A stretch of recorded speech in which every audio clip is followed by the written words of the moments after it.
নমস্কার, শুভ সন্ধ্যা। সকল দর্শক বন্ধুদেরকে অনেক অনেক স্বাগত জানিয়ে শুরু করছি আজকের জ্যোতিষশাস্ত্রের লাইভ ফোন ইন অনুষ্ঠান। প্রত্যেক বৃহস্পতিবার ঠিক এই সময় যে মানুষটিকে টেলিভিশন পর্দার সামনে দেখবে বলেন আপনারা উপস্থিত থাকেন, তিনিই হচ্ছেন আচার্য শ্রী অনির্বাণ।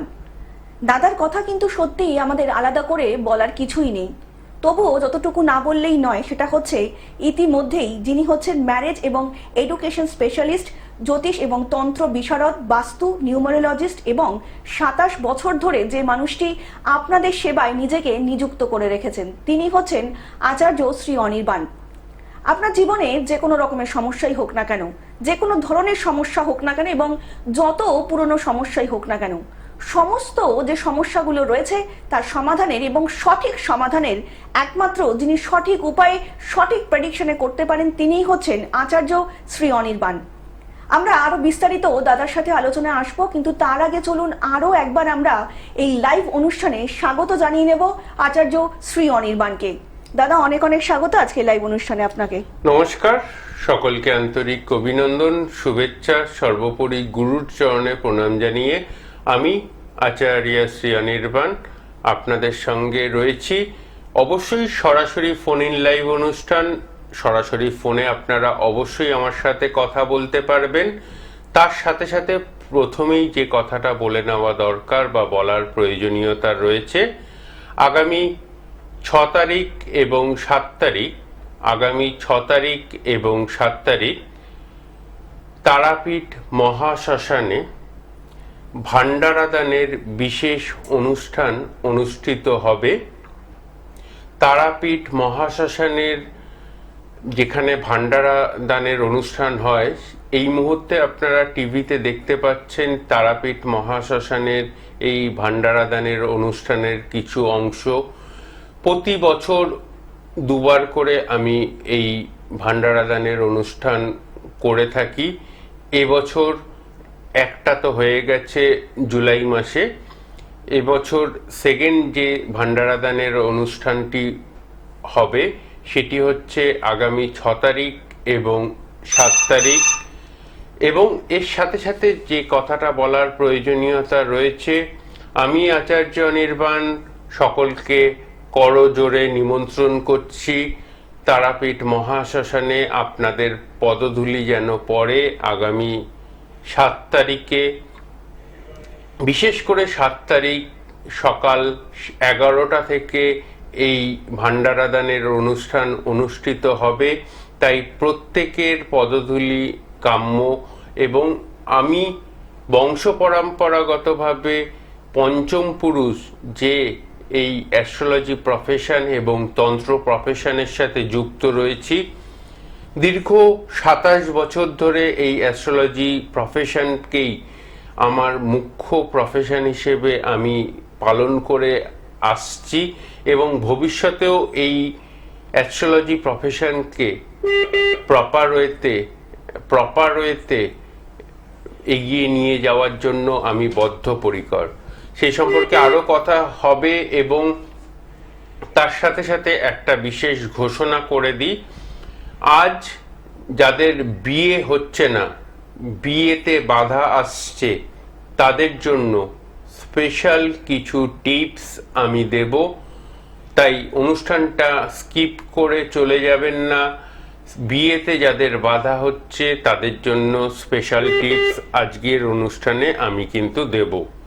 সে সম্পর্কে আরো কথা বলবো, তার আগে দেখে নি আমাদের মধ্যে একজন বন্ধু চলে এসেছেন মনে হয়। আমাদের প্রথম কলার উপস্থিত, অনেক স্বাগত আপনাকে। নমস্কার, কে বলছেন?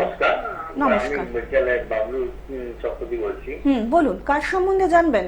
আমার মেয়ের সম্বন্ধে। আচ্ছা, মেয়ের নামটা বলবেন। প্রত্যুষা। প্রত্যুষা। প্রত্যুষার জন্ম তারিখ 16ই সেপ্টেম্বর 2004। 2004, 16ই সেপ্টেম্বর। সময়টা বলবেন। সময়টা 8:15। সকাল 8:15? হ্যাঁ, সকাল 8:15। জন্মস্থান বাঁকুড়া। বাঁকুড়া, একদম। আচ্ছা, আপনার মেয়ের কন্যা রাশি, তুলা লগ্ন, আপনি জানতেন? হ্যাঁ, কন্যা রাশি। হ্যাঁ, লগ্নে কেতুর অবস্থান রয়েছে। লগ্নের কেতুর অবস্থানের জন্য আপনার আমার কাছে এই মুহূর্তে দুটো প্রধান প্রশ্ন। 1 নম্বর প্রশ্ন, অবশ্যই চাকরি বাকরি পাবে কিনা এবং সেটা স্থায়ী চাকরি হবে কিনা, এটা হচ্ছে প্রথম প্রশ্ন। এবং দ্বিতীয় প্রশ্ন, আপনার অবশ্যই মেয়ের বিয়ের জায়গাটা কেমন আছে এবং বিবাহিত জীবনটা সুখময় হবে কিনা, এই দুটো প্রশ্ন আপনার মনের মধ্যে রয়েছে, যার জন্য আপনি অনির্বাণকে ফোন করেছেন। ঠিক বলছে অনির্বাণ? নিশ্চয়ই। ঠিক ঠিক ঠিক শুনতে পেলাম না। হ্যাঁ, একটু জোরে বলবেন দাদা। ঠিক ঠিক বলছেন। 100% ঠিক না 10% ঠিক বললো? 100% ঠিক। হ্যাঁ, 100%। 100% ঠিক। 100% এখন একটা কথা বলি, আপনার বর্তমান যা পরিস্থিতি তাতে একটা কথা তো বলতেই হচ্ছে, সেটা হচ্ছে আপনার আর্থিক অবস্থা এখন খুব খারাপ অবস্থা দিয়ে চলছে। মানে বাবা হিসেবে আপনাকে বলছি। ঠিক বলছে অনির্বাণ? হ্যাঁ হ্যাঁ হ্যাঁ, হ্যাঁ, ঠিক বলছেন। ঠিক বলছে তো? আপনার মেয়ের জন্মছকে ইমিডিয়েট কালসর্পদোষের প্রতিকার করান। তক্ষক কালসর্পদোষ রয়েছে আপনার মেয়ের জন্মছকে, এই তক্ষক কালসর্পদোষের প্রতিকার করান। ঠিক আছে? আচ্ছা, আর বিয়ের ব্যাপারে? তক্ষক কালসর্পদোষের প্রতিকার করলেই 2026-এই বিয়ে হবে। ঠিক আছে? 2026-এ? হ্যাঁ, একদম। আর একটু বিস্তারিত জানতে নিচে যে বুকিং নাম্বারটা রয়েছে অনুষ্ঠানের পরে কিন্তু যোগাযোগ করে নিতেই পারেন। অনেক ভালো থাকবেন দাদা। আজকেই কিন্তু মানে অনেক প্রশ্ন রয়েছে, কিন্তু তার মধ্যে থেকে অনেক মানুষ আপনার কাছে জানতে চাইছেন যে কিছু মানুষ এমন রয়েছেন যে বিয়ের সময় কিন্তু ঠিক একটা সাডেন টাইমে গিয়ে বিয়েটা তাদের কোনো একটা কারণে ভেঙে যাচ্ছে, একদম মানে লাস্ট এন্ডিং এ গিয়ে বিয়েটা ভেঙে যাচ্ছে কোনো মানুষের। জন্মগত ছকে অনেক অ্যাস্ট্রোলজারই বলে থাকেন যে লগ্নে মঙ্গল, চতুর্থে মঙ্গল বা সপ্তমে মঙ্গল বা অষ্টমে মঙ্গল বা দ্বাদশে মঙ্গল অবস্থান করলে পূর্ণ মাঙ্গলিক দোষ জন্মছকে হয়। তার জন্য অনেকের হয়তো বিবাহ ক্ষেত্রে প্রবলেম দেখা যায়। শুধু এই কনসেপ্টের ওপর কিন্তু দাঁড়িয়ে থাকলে চলবে না, তার কারণ এর সাথে সাথে আরও বেশ কিছু জিনিস নজরে রাখতে হয়। যেমন সপ্তমপতি যদি শনি হয়, সেক্ষেত্রে বিবাহ ক্ষেত্রে বিবাহ ডিস্টারবেন্স দেখা যায়। সপ্তমে যদি রাহুর অবস্থান হয়, যেমন এই মেয়েটির জন্মছকের সপ্তমে বসে রয়েছে রাহু, তো এই রাহু যদি সপ্তমে বসে থাকে, সেক্ষেত্রেও কিন্তু বিবাহ ক্ষেত্রে বিয়ে ঠিক হয়েও বিয়ে ভেঙে যাওয়ার সম্ভাবনা প্রচণ্ড পরিমাণে বা প্রবল পরিমাণে দেখা যায়। তো জন্মছকের প্রপার বিচার করে 100% সঠিক অ্যাস্ট্রোলজার কিন্তু সঠিক প্রতিকারের মাধ্যমে 100% তার সমাধানের রাস্তা কিন্তু দেখাতে